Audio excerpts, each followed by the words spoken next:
Hi friends, welcome you all on my new course NCERT Chemistry explained in Telugu.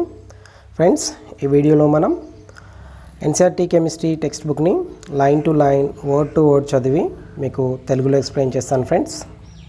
Okay, ఈ video ఎవరైతే NCERT books చదవడానికి వీలు కాలేనటువంటి విద్యార్థులకు, అలాగే సమయం సరిపోనటువంటి విద్యార్థులకు, ఓకే, ఒకవేళ చదివేటప్పుడు మధ్య మధ్యలో డౌట్ వస్తే ఎక్స్ప్లెనేషన్ ఉంటే బాగుండు అనుకునేటువంటి విద్యార్థులకు, ముఖ్యంగా ఎవరైతే జేఈ మెయిన్స్, నీట్ లాంటి నేషనల్ లెవెల్ ఎంట్రన్స్ ప్రిపేర్ అవుతున్న విద్యార్థులకు బాగా ఉపయోగపడుతుందని అనుకుంటున్నాను. ఎందుకంటే ఇంగ్లీష్లో చదివినా కూడా మనకి తెలుగులో కొంచెం ఎక్స్ప్లెనేషన్ ఉంటే బాగుంటుంది అనుకునే విద్యార్థులకు ఇది బాగా ఉపయోగపడుతుంది. అలాగే ముఖ్యంగా రూరల్ బ్యాక్గ్రౌండ్ నుంచి ఉండేటువంటి విద్యార్థులకు, ఓకే, కోచింగ్ అఫోర్డ్ చేయలేనటువంటి విద్యార్థులకు ఈ వీడియో ఉపయోగపడుతుందని నేను అనుకుంటున్నాను. అలాగే ఈ వీడియో కోసం నేను NCERT బుక్స్ యూజ్ చేసుకుంటున్నాను ఫ్రెండ్స్. కాబట్టి my sincere thanks to NCERT. Friends, next discuss చేయబోతున్న టాపిక్ ఏంటంటే oxo acids of phosphorus. Okay, oxo acids అంటే ఏంటంటే మనకి ఫాస్ఫరస్లో మనకి OH, PO bond, P double bond O, P double bond O, అలాగే OH ఇలా ఉండే వీటిల్లో ఇలాంటి స్ట్రక్చర్ ఉంటుందన్నమాట. వీటిని మనం ఆక్సో యాసిడ్స్ అంటున్నాం. ఓకే ఫ్రెండ్స్, చూద్దాం. Phosphorus forms a number of oxo acids. The important oxo acids of phosphorus with their formula, methods of preparation and the presence of some characteristics bonds in their structure are given in table 7.5. Okay friends, మనకి ఈ phosphorus oxo acid సంబంధించినటువంటి structures, formula, general preparation methods, అలాగే bonds, different bonds గురించి మనకి ఇక్కడ ఒక tabular ఫామ్లో ఇచ్చారు. ఓకే, మనం ఆ టేబుల్ని ఇప్పుడు డిస్కస్ చేయబోతున్నాం. చూద్దాం ఫ్రెండ్స్. ఫస్ట్ ఏంటంటే టేబుల్లో first name of the oxo acid, formula, okay, oxidation state of phosphorus in that oxo acid, okay, characteristic bonds and their number and preparation methods. Okay friends, మనం 1 by 1 చూద్దాం. First ఏంటంటే hypophosphorous acid. గుర్తుపెట్టుకోండి friends, మనకి phosphorus oxo యాసిడ్స్లో మనకి 2 serieses ఉంటాయన్నమాట. అదేంటంటే అసాసిడ్స్, ఇక్ యాసిడ్స్ అని ఉంటాయన్నమాట. అసాసిడ్స్లో మనకి ఏంటంటే ఫాస్ఫరస్ యొక్క ఆక్సిడేషన్ స్టేట్ తక్కువగా ఉంటుంది. ఇక్ యాసిడ్లో మనకి ఫాస్ఫరస్ యొక్క ఆక్సిడేషన్ స్టేట్ ఎక్కువగా ఉంటుంది. అంటే హయ్యర్ ఆక్సిడేషన్ స్టేట్లో ఫామ్ అయ్యేటువంటి ఆక్సో యాసిడ్స్ని మనం ఏమంటున్నాం, ఇక్ యాసిడ్స్ అంటున్నాం. అలాగే లోయర్ ఆక్సిడేషన్ స్టేట్లో ఫామ్ అయ్యేటువంటి ఆక్సైడ్స్ని ఏమంటున్నాం, అస్ యాసిడ్స్ అంటున్నాం. ఫ్రెండ్స్, ఈ విషయాన్ని గుర్తుపెట్టుకోండి, ఈజీగా అర్థమవుతుంది. ఓకే, ఫస్ట్ ఏంటంటే హైపోఫాస్ఫరస్ యాసిడ్. ఫార్ములా ఏంటి ఫ్రెండ్స్, మనకి H3PO2. ఓకే, ఇక్కడ ఆక్సిడేషన్ స్టేట్ కనుక మీరు క్యాలిక్యులేట్ చేస్తే, ఆక్సిడేషన్ స్టేట్ కనుక క్యాలిక్యులేట్ చేస్తే మనకి +1 వస్తుంది. ఓకే, ఈ బాండ్స్ గురించి మీకు నేను మళ్ళీ తర్వాత స్పెషల్గా డిస్కస్ చేస్తాను ఫ్రెండ్స్. ఓకే, దీని ప్రిపరేషన్ మెథడ్స్ కనుక చూస్తే ఏంటంటే వైట్ ఫాస్ఫరస్ని ఆల్కలీతో రియాక్ట్ చేసినప్పుడు మనకి ఏంటంటే ఈ హైపోఫాస్ఫరస్ యాసిడ్ ఫామ్ అవుతుంది. దీన్నే మనం ఫాస్ఫీనిక్ యాసిడ్ అని కూడా అంటాం అనమాట. నెక్స్ట్ ఆర్థోఫాస్ఫరస్ యాసిడ్, దీన్నే మనం ఫాస్ఫోనిక్ యాసిడ్. ఆర్థోఫాస్ఫరిక్ యాసిడ్ని మనం ఫాస్ఫరస్ యాసిడ్ని మనం జనరల్గా ఫాస్ఫరస్ యాసిడ్ కూడా అని అంటాం.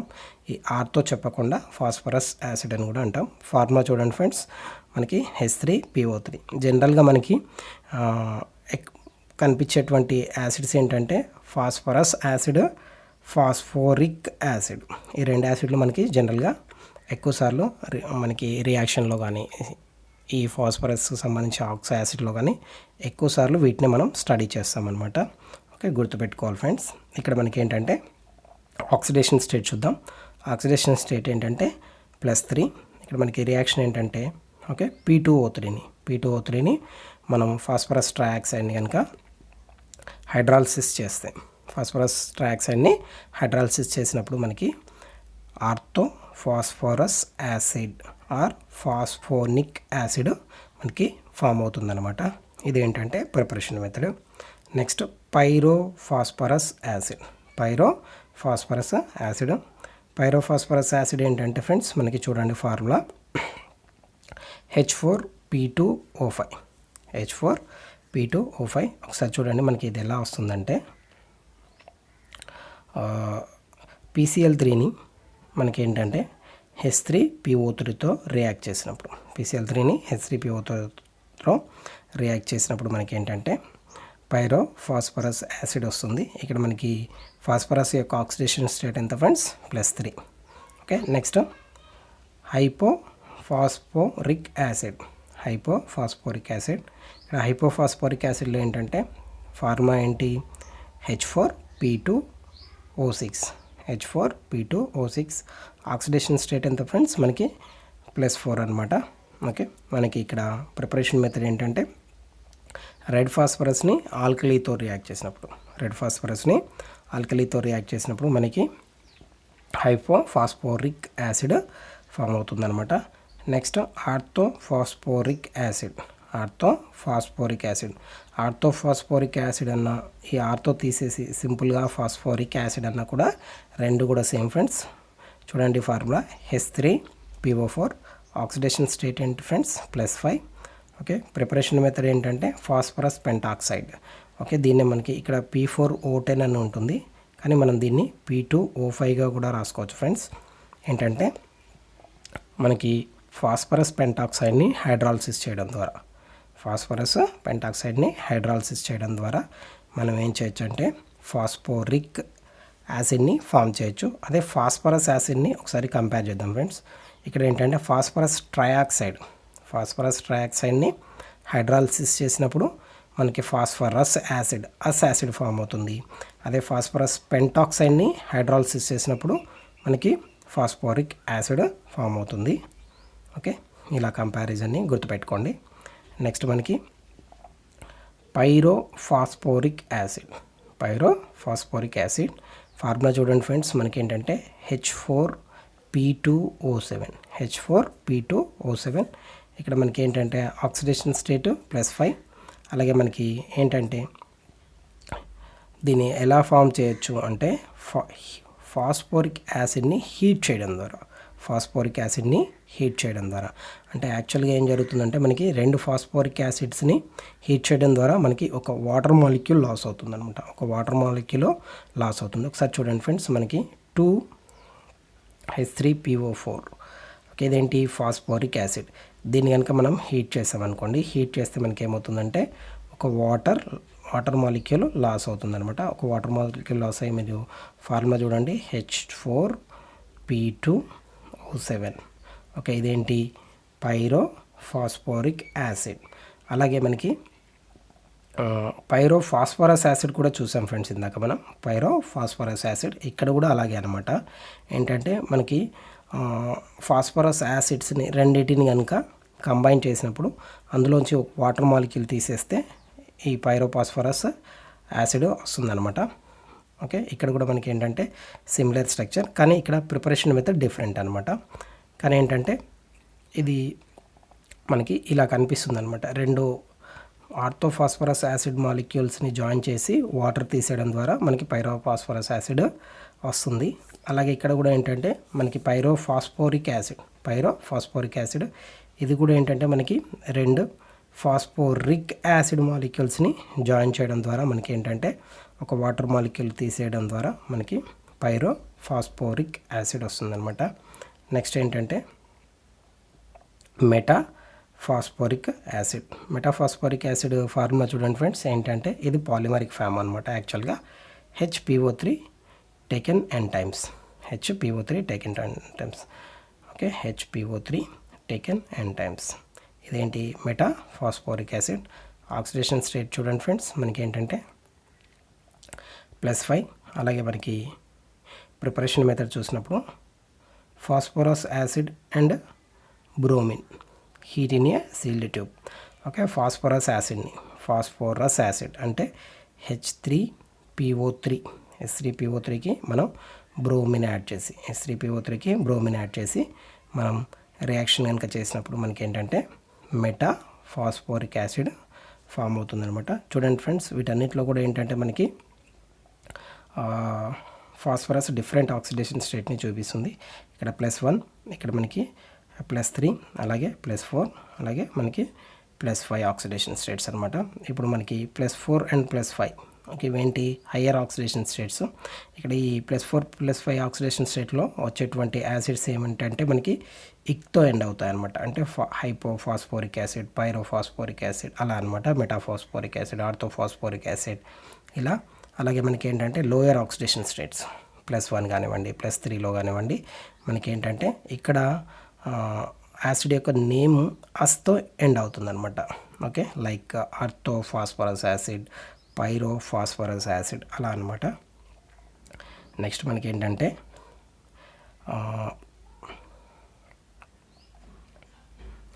The composition of the oxo acids are interrelated in terms of loss or gain of water molecule or oxygen atom. The structures of some important oxo acids are given next. Okay మనకి ఏంటంటే వీటి యొక్క structures కింద next ఇచ్చారండి, వాటి గురించి మనం discuss చేయబోతున్నాం. Okay right. ఇక్కడ ఇప్పుడు డిస్కస్ చేయబోయేటువంటి విషయం చాలా చాలా ఇంపార్టెంట్ ఫ్రెండ్స్. ఓకే ఇదేంటంటే వీటి యొక్క స్ట్రక్చర్స్, ఆక్సిడేషన్ స్టేట్స్, వీటి యొక్క ఆక్సిడైజింగ్ నేచర్ కానివ్వండి, రెడ్యూసింగ్ నేచర్ కానివ్వండి, ఎసిడిటీ కానివ్వండి, బేసిడిసిటీ కానివ్వండి, ఓకే జనరల్గా బేసిసిటీ. Okay right. ఇవన్నీ కూడా ఏంటంటే మనం ఇక్కడ డిస్కస్ చేయబోతున్నాం. ఓకే ఇవి very very important friends, very important. అలాగే మనకి ఎంట్రన్స్లో వచ్చేటువంటి క్వశ్చన్స్ కానివ్వండి, ఓకే మెయిన్గా ఎంట్రన్స్లలో అపేర్ అయ్యేటువంటి క్వశ్చన్స్ మనం ఇప్పుడు డిస్కస్ చేయబోతున్నటువంటి విషయం నుండే వస్తాయన్నమాట. Okay next in oxo acid phosphorus is tetrahedrally surrounded by other atoms. Okay A oxo acid అయినా సరే ఫ్రెండ్స్, అస్ యాసిడ్ అయినా పర్లేదు లేదా ఇక్ యాసిడ్ అయినా పర్లేదు, అక్కడ ఏంటంటే మనకి ఫాస్ఫరస్ మనకి టెట్రాహెడ్రల్గా అరేంజ్ అయి ఉంటుందన్నమాట. ఓకే ఈ ఫాస్ఫరస్ యాటమ్ మీద మిగతా యాటమ్స్ అన్నీ కూడా మనకి టెట్రాహెడ్రల్ ఫ్యాషన్లో అరేంజ్ అయి ఉంటాయన్నమాట. All these acids contain at least 1 PO phosphorus oxygen double bond and 1 POH bond అనమాట. ఓకే ఏంటంటే అన్ని యాసిడ్స్, అస్ యాసిడ్స్ కానివ్వండి, ఇక్ యాసిడ్స్ కానివ్వండి, మనకి ఏంటంటే అట్లీస్ట్ ఒక ఫాస్ఫరస్ ఆక్సిజన్ మధ్యలో మనకి ఒక డబుల్ బాండు, అలాగే ఏంటంటే ఫాస్ఫరస్ హైడ్రాక్సీ గ్రూప్ మధ్యలో ఒక సింగిల్ బాండ్ ఉంటుందన్నమాట. ఒక PO డబుల్ బాండ్, ఒక POH సింగిల్ బాండ్ ఉంటుందన్నమాట. ఇది చాలా చాలా ఇంపార్టెంట్ ఫ్రెండ్స్. ఓకే ఇదేంటంటే ఈ పాయింట్ మనం స్ట్రక్చర్స్ రాసేటప్పుడు మనకి యూజ్ అవుతుందన్నమాట, వీటి స్ట్రక్చర్స్ రాసేటప్పుడు. అలాగే ఏంటంటే ఖచ్చితంగా మనకి ఏంటి ఫాస్ఫరస్ టెట్రాహెడ్రల్ ఫామ్లో మనకి అరేంజ్ అయి ఉంటుందన్నమాట. Right. The oxo acids in which phosphorus has lower oxidation state less than +5 contain in addition to P double bond O and POH bonds either PP or PH bonds but not both. Okay ఈ point చాలా చాలా important friends. మనకి ఏంటంటే phosphorus lower oxidation స్టేట్లో, okay phosphorus lower oxidation స్టేట్లో ఏంటంటే okay +5 కంటే కూడా మనకి లోయర్ ఆక్సిడేషన్ స్టేట్లో మనకి phosphorus P double bond O అలాగే POHతో పాటు మనకి PP సింగిల్ బాండ్ కానివ్వండి లేదా PH సింగిల్ బాండ్ కానీ ఏదో ఒకదాన్ని మాత్రమే చూపిస్తుంది. Okay PP single bond or PH single bonds మాత్రమే ఉంటాయి, కానీ ఈ రెండు బాండ్స్ కలిసి ఉండవు అన్నమాట. ఈ రెండు బాండ్స్ కూడా కలిసి ఉండవు.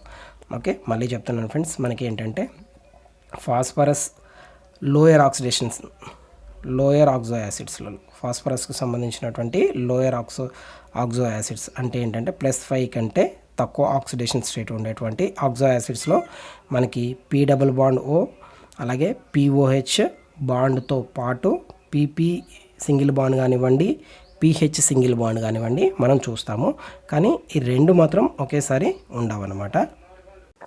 ఓకే ఫ్రెండ్స్ నెక్స్ట్ చూద్దాం. These acids in +3 oxidation state of phosphorus tend to disproportionate to higher and lower oxidation states. For example, orthophosphorus acid on heating disproportionates to give orthophosphoric acid and phosphine. Okay reaction చూద్దాం friends. ఏంటంటే మనకి oxo acids phosphorus +3 oxidation స్టేట్లో form చేసేటువంటి oxo acids ఏంటంటే ఇవి unstable friends. యాక్చువల్గా ఇదేంటంటే మనకి డిస్ప్రపోర్షనేట్ అవుతాయి. ఎలా డిస్ప్రపోర్షనేట్ అవుతాయంటే ఫాస్ఫరస్ మనకి హయ్యర్ ఆక్సిడేషన్ స్టేట్కి అలాగే లోయర్ ఆక్సిడేషన్ స్టేట్కి, ఫాస్ఫరస్ హయ్యర్ ఆక్సిడేషన్ స్టేట్కి అలాగే లోయర్ ఆక్సిడేషన్ స్టేట్కి ఈ కాంపౌండ్స్ని ఫామ్ చేసేలాగా మనకి డిస్ప్రపోర్షనేట్ అవుతాయి అన్నమాట. ఒకసారి చూద్దాం. మనకి ఆర్థోఫాస్ఫరస్ యాసిడ్ కనుక ఎగ్జాంపుల్గా తీసుకున్నప్పుడు ఆర్థోఫాస్ఫరస్ యాసిడ్ లేదా మీరు సింపుల్గా దీన్ని ఫాస్ఫరస్ యాసిడ్ కూడా అనొచ్చు అనమాట. అయితే ఇక్కడ ఫాస్ఫరస్ యొక్క ఆక్సిడేషన్ స్టేట్ ఎంత ఫ్రెండ్స్? +3. అలాగే మనకి ఇది డిస్ప్రపోర్షనేట్ అయినప్పుడు మనకి ఏం ఫామ్ అవుతుందంటే H3PO4. ఇదేంటి? Phosphoric acid. ఇక్కడ ఫాస్ఫోరిక్ యాసిడ్లో ఫాస్ఫరస్ యొక్క ఆక్సిడేషన్ స్టేట్ ఎంత ఫ్రెండ్స్? ఇది +5 ఆక్సిడేషన్ స్టేట్ అనమాట. అలాగే మనకి ఫాస్ఫీన్ని కూడా ఫామ్ చేస్తుంది. ఫాస్ఫీన్లో మనకి ఫాస్ఫరస్ యొక్క ఆక్సిడేషన్ స్టేట్ ఎంత ఫ్రెండ్స్? -3.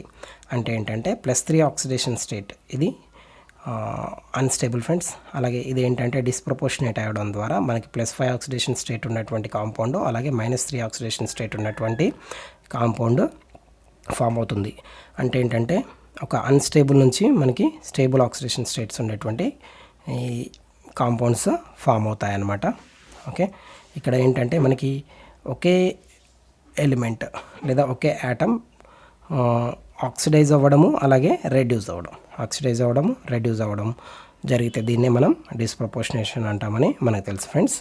ఓకే, ఇక్కడ రియాక్షన్ కూడా ఇచ్చారు చూడండి. ఏంటి? 4 moles of H3PO3 okay phosphorus acid disproportionate into okay H3PO4 phosphoric acid PH3 ఏంటిది? ఫాస్ఫీన్. ఓకే ఫ్రెండ్స్, నెక్స్ట్ ఇక్కడ స్ట్రక్చర్స్ ఉన్నాయి ఫ్రెండ్స్. ఓకే, మనం స్ట్రక్చర్స్ గురించి డిస్క్రిప్షన్ ఇందాక చదివాము. ఓకే, ఇప్పుడు మళ్ళీ చూద్దాం. ఏంటంటే ఇక్కడ ఆర్థోఫాస్ఫోరిక్ యాసిడ్ దీన్ని మనం సింపుల్గా ఫాస్ఫోరిక్ యాసిడ్ కూడా అనొచ్చు. ఫార్ములా చూడండి ఫ్రెండ్స్, H3PO4 ఏంటంటే మనకి స్ట్రక్చర్ చెప్పినట్టు స్ట్రక్చర్లో మనం డిస్కస్ చేసినప్పుడు మనకి ఫస్ట్ చూడండి ఒక కంపల్సరీ ఏంటంటే ఒక P≡O ఉండాలన్నమాట. ఓకే, ఫస్ట్ ఫార్ములా రాసుకొని దానికి ప్యారలల్గా మనం స్ట్రక్చర్ రాసేద్దాం ఫ్రెండ్స్. ఓకే, ఫస్ట్ ఫార్ములా ఏంటంటే H3PO4. ఓకే, మనకి డిస్క్రిప్షన్ ప్రకారం ఫస్ట్ ఏంటంటే మినిమం ఒక P≡O ఉండాలి. అలాగే మనకి ఒక OH బాండ్ ఉండాలి. ఓకే, రిమైనింగ్ ఏంటి? ఓకే, ఇక్కడ 2 ఆక్సిజన్లు 1 హైడ్రోజన్ పోయింది. తర్వాత మనకి ఏంటంటే ఇంకొక 2 ఆక్సిజన్స్ని 2 హైడ్రోజన్స్ని బ్యాలెన్స్ చేయాలన్నమాట. కాబట్టి ఏంటంటే OH రాసుకుంటే సరిపోతుంది ఫ్రెండ్స్. ఇప్పుడు చూడండి H3 ఓకే H3PO4 ఏంటంటే మనకి ఒక మినిమం ఒక P≡O అలాగే ఒక POH బాండ్ ఉండాలి. ఓకే, మిగతా వాటిని మనం అరేంజ్ చేసుకోవాలన్నమాట. ఓకే, ఇది మనం స్ట్రక్చర్ రాసేటప్పుడు ఎప్పుడు కూడా మనకి ఫాస్ఫరస్కి టెట్రాహెడ్రల్ స్ట్రక్చర్ని మనం అసైన్ చేయాలన్నమాట. ఓకే, నెక్స్ట్ అలాగే పైరోఫాస్ఫోరిక్ యాసిడ్. ఓకే ఫ్రెండ్స్, మనం పైరోఫాస్ఫోరిక్ యాసిడ్ ఎలా చేస్తామంటే మనం చెప్పాం కదా ఫ్రెండ్స్, ఫాస్ఫోరిక్ యాసిడ్ని 2 మాలిక్యూల్స్ని మనం కంబైన్ చేసి వాటర్ని కనుక తీసేస్తే మనకి పైరోఫాస్ఫోరిక్ యాసిడ్ అని వస్తుందని చెప్పాం కదా. ఇది చూడండి ఫ్రెండ్స్, ఇక్కడ మనకి ఏంటంటే ఇక్కడ OH కూడా అజ్యూమ్ చేయండి. మనం వీటిలోంచి వాటర్ తీసేయండి, మనకి ఇలా వస్తుందన్నమాట. ఇక్కడ కూడా ఏంటంటే ఫార్ములా చూడండి H2P4O7 అయితే ఏంటంటే మనకి ఇక్కడ ఈ స్ట్రక్చర్లో కూడా మనకి ఫాస్ఫరస్కి ఓకే మినిమం ఒక P≡O, ఇక్కడ కూడా మనకి P≡O ఓకే, అలాగే OH ఉంటుంది. ఇంకా మనకి రిమైనింగ్ ఫార్ములా ప్రకారం ఏంటంటే మిగతా OHని కూడా మనం అసైన్ చేయాలి. అలాగే ఏంటంటే టెట్రాహైడ్రల్ ఫ్యాషన్ మాత్రం మర్చిపోవద్దు అనమాట. మనకి టెట్రాహైడ్రల్ స్ట్రక్చర్ ఈ ఫాస్ఫరస్ కనుక తీసుకుంటే టెట్రాహైడ్రల్, అలాగే మనం ఈ ఫాస్ఫరస్ తీసుకున్నా కూడా మనకి టెట్రాహైడ్రల్ స్ట్రక్చర్ ఉంటుందన్నమాట. నెక్స్ట్ చూడండి ఫ్రెండ్స్, ఆర్థోఫాస్ఫరస్ యాసిడ్లో కూడా మనకి ఏంటంటే first tetrahedral structure okay P≡O అలాగే POH ఓకే, నెక్స్ట్ ఏంటంటే ఫ్రెండ్స్ మనకి ఫార్ములా ప్రకారం ఓకే H3PO3 ఇక్కడ ఒక ఆక్సిజన్ అయిపోయింది, ఇంకొక ఆక్సిజన్ ఎలా అసైన్ చేస్తామంటే OHగా. ఇక్కడ చూడండి ఫ్రెండ్స్ మనకి ఇక్కడ ఏం చెప్పారంటే యాసిడ్స్లో మనం ఇందాక డిస్కస్ చేసాం ఏంటంటే లోయర్ ఆక్సిడేషన్ స్టేట్ ఉండేటువంటి ఆక్సో యాసిడ్స్లో మనము ఓకే P∪O అలాగే POH బాండ్తో పాటు pH బాండ్స్ని కూడా మనం చూడవచ్చు అనమాట. pH బాండ్స్ని చూడవచ్చు. ఇది చాలా ఇంపార్టెంట్ ఫ్రెండ్స్. ఓకే, యాసిడ్స్ యొక్క స్ట్రక్చర్ చాలా ఇంపార్టెంట్. అలాగే హైపోఫాస్ఫరస్ యాసిడ్లో కూడా మనకి ఒకసారి ఫార్ములా ఏంటంటే H3PO2. ఫస్ట్ మనకి ఫార్ములా ప్రకారం ఫస్ట్ మనకి టెట్రాహెడ్రల్ స్ట్రక్చర్ని అసైన్ చేసిన తర్వాత ఒక P∪O కంపల్సరీగా అలాగే OH కంపల్సరీగా రాసి తర్వాత రిమైనింగ్ హైడ్రోజన్స్ని కానివ్వండి ఆక్సిజన్స్ కానీ బ్యాలెన్స్ చేద్దాం. చూడండి ఫ్రెండ్స్ మనకి H3PO2. ఓకే ఫ్రెండ్స్, ఇక్కడ ఏంటంటే మనకి రెండు హైపోఫాస్ఫరస్ యాసిడ్లో మనకి ఏంటంటే రెండు pH డైరెక్ట్ బాండ్స్ ఉన్నాయన్నమాట. ఓకే ఫ్రెండ్స్, నెక్స్ట్ చూద్దాం. సైక్లోట్రైమెటాఫాస్ఫోరిక్ యాసిడ్ ఫార్ములా చూడండి. ఇక్కడ మనకి ఏంటంటే HPO3 టేకెన్ థ్రైస్. ఇదేంటి మెటాఫాస్ఫోరిక్ యాసిడ్ యొక్క ఫార్ములా.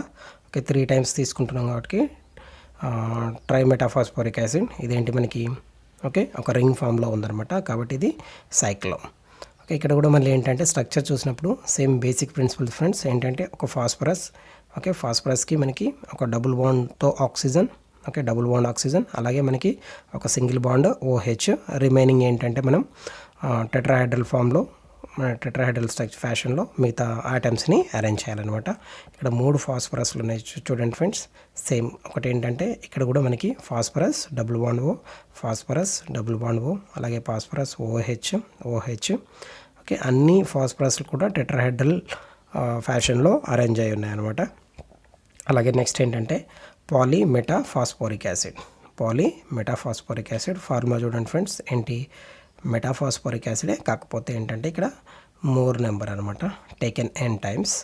ఓకే రైట్, ఇక్కడ ఏంటంటే మనకి ఇక్కడ సైకిల్ ఫామ్లో కాకుండా ఇక్కడ చైన్ ఫామ్లో అరేంజ్ అయ్యి ఉన్నాయన్నమాట. సేమ్ రూల్ ఫ్రెండ్స్, ఒక ఫాస్ఫరస్ డబుల్ బాండ్ ఆక్సిజన్, ఒక OH బాండ్, రిమైనింగ్ ఆక్సిజన్స్ని మనం టెట్రాహెడ్రల్ ఫ్యాషన్లో అరేంజ్ చేయాలన్నమాట. నెక్స్ట్ ఇక్కడ మనకి డిస్క్రిప్షన్ ఉంది ఫ్రెండ్స్ వీటికి సంబంధించి. ఇది చాలా చాలా ఇంపార్టెంట్, ఎందుకంటే ఎంట్రన్స్ వచ్చేటువంటి క్వశ్చన్స్ కూడా ఇక్కడ నుంచే వస్తున్నాయి అన్నమాట. Right, the acids which contain pH bond have strong reducing properties. Thus hypophosphorous acid is a good reducing agent as it contains 2 pH bonds and reduces, for example, AgNO3 silver nitrate to metallic silver. Okay friends, ఇది చాలా important. ఏంటంటే మనకి pH bond ఉండేటువంటి ఏ యాసిడ్స్లో అయితే pH bond ఉంటుందో అవి ఏంటంటే మనకి రెడ్యూసింగ్ ఏజెంట్స్ లాగా యాక్ట్ చేస్తాయి. మామూలుగా మనకి యాసిడ్లో మనం pH బాండ్ అనేటువంటిది చూడొచ్చు అనమాట. ఏంటి మన దగ్గర ఉండేటువంటి ఏంటంటే హైపోఫాస్ఫరస్ యాసిడ్ ఫార్ములా ఏంటి H3PO2, అలాగే ఫాస్ఫరస్ యాసిడ్ H3PO3. ఈ రెండిట్లో కూడా మనం ఏంటంటే మనం pH బాండ్స్ని చూడొచ్చు అనమాట. హైపోఫాస్ఫరస్ యాసిడ్లో మనకి 2 pH బాండ్స్ ఉంటాయి, అలాగే ఫాస్ఫరస్ యాసిడ్లో మనకి 1 pH బాండ్ ఉంటుంది. ఈ రెండు కూడా మనకి రెడ్యూసింగ్ ఏజెంట్ లాగా యాక్ట్ చేస్తాయి అన్నమాట. ఇక్కడ ఎగ్జాంపుల్ ఇచ్చాడు, అదేంటంటే మనకి హైపోఫాస్ఫరస్ యాసిడ్ సిల్వర్ నైట్రేట్తో రియాక్ట్ అయినప్పుడు కనుక రియాక్ట్ అయినప్పుడు ఏంటంటే మనకి సిల్వర్ నైట్రేట్ సిల్వర్గా రెడ్యూస్ అవుతుంది అనమాట. సిల్వర్గా రెడ్యూస్ అవుతుంది. అలాగే హైపోఫాస్ఫరస్ యాసిడ్ ఫాస్ఫోరిక్ యాసిడ్గా ఆక్సిడైజ్ అవుతుంది అనమాట. ఓకే, ఇంకొక ఇంపార్టెంట్ పాయింట్స్ ఉన్నాయి ఫ్రెండ్స్ ఇక్కడ.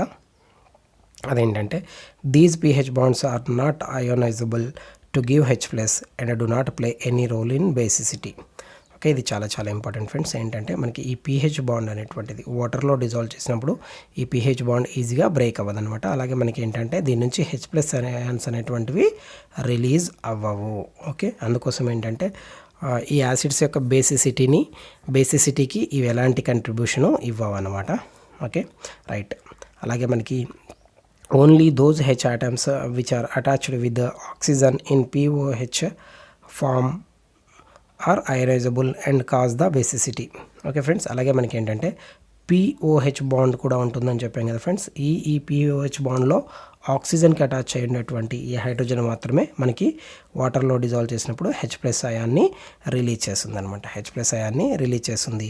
అందుకోసం ఏంటంటే ఒక ఫాస్ఫరస్ యాసిడ్ కానివ్వండి, ఇక్ యాసిడ్ యొక్క బేసిసిటీ ఏంటంటే మనకి నెంబర్ ఆఫ్ POH బాండ్స్ మీద డిపెండ్ అయి ఉంటుంది. ఓకే, ఇక్కడ ఆక్సిజన్కి హైడ్రోజన్కి మధ్యలో ఉండేటువంటి బాండ్ బ్రేక్ అవడం ద్వారా మాత్రమే మనకి H+ అయాన్స్ అనేటువంటి రిలీజ్ అవుతాయి. pH బాండ్ బ్రేక్ అవడం ద్వారా మనకి ఎలాంటి H+ అనేటువంటివి రావు అనమాట. ఓకే, నెక్స్ట్ ఏంటంటే thus H3PO3 and H3PO4 are dibasic and tribasic respectively. As the structure of H3PO3 has 2 POH bonds and H3PO4 3. Okay, మనకి ఏంటంటే H3PO3 స్ట్రక్చర్ చూద్దాం ఫ్రెండ్స్. H3PO3 స్ట్రక్చర్ చూసినప్పుడు మనకి ఏంటంటే ఇక్కడ H3PO3లో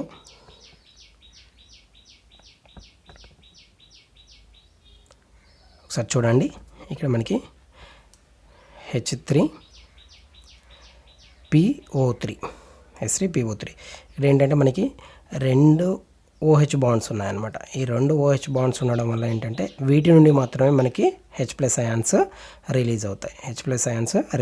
కాబట్టి ఇది ఏంటి, డైబేసిక్ యాసిడ్. మీకు తెలుసు కదా ఫ్రెండ్స్, మనకి ఏంటంటే బేసిసిటీ అంటే number of hydrogens released or number of replaceable hydrogens. అలాగే మనం H3PO4 స్ట్రక్చర్ కనుక చూసినప్పుడు H3PO4 స్ట్రక్చర్ చూస్తే మనకి అక్కడ ఏంటంటే మనకి 3 OH బాండ్స్ కనిపిస్తాయి friends. Okay, we can find 3 OH bonds. అలాగే ఇక్కడ ఏంటంటే ఈ 3 హైడ్రోజన్స్ కూడా మనకి రీప్లేసబుల్ హైడ్రోజన్స్ లేదా మనకి H+ అయాన్ ఫామ్లో మనకి వాటర్లోకి రిలీజ్ అవుతుంది. కాబట్టి మనకి ఫాస్ఫరస్ యాసిడ్ యొక్క బేసిసిటీ 2, ఫాస్ఫోరిక్ యాసిడ్ యొక్క బేసిసిటీ 3 అనమాట. ఇది చాలా ఇంపార్టెంట్ ఫ్రెండ్స్. ఓకే, నెక్స్ట్ ఇక్కడ ఎగ్జాంపుల్ క్వశ్చన్స్ ఉన్నాయి, చూద్దాం ఫ్రెండ్స్.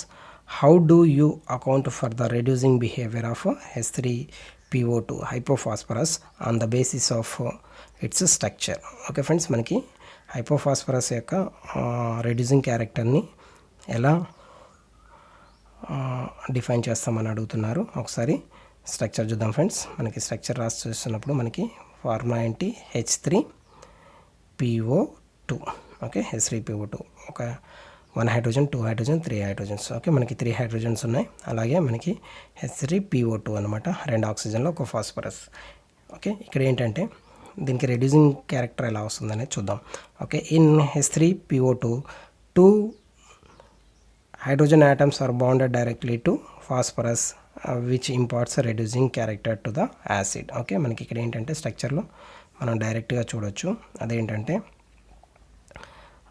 ఫాస్ఫరస్కి 2 హైడ్రోజన్స్ డైరెక్ట్గా అటాచ్ అయి ఉంటాయి అనమాట. 2 హైడ్రోజన్స్ డైరెక్ట్గా అటాచ్ అయి ఉంటాయి. కాబట్టి ఈ 2 హైడ్రోజన్స్ వల్ల మనకి ఏంటంటే వీటికి రెడ్యూసింగ్ నేచర్ అనేటువంటిది వస్తుందన్నమాట. ఓకే ఫ్రెండ్స్, ఇది. అలాగే మనకి ఏంటంటే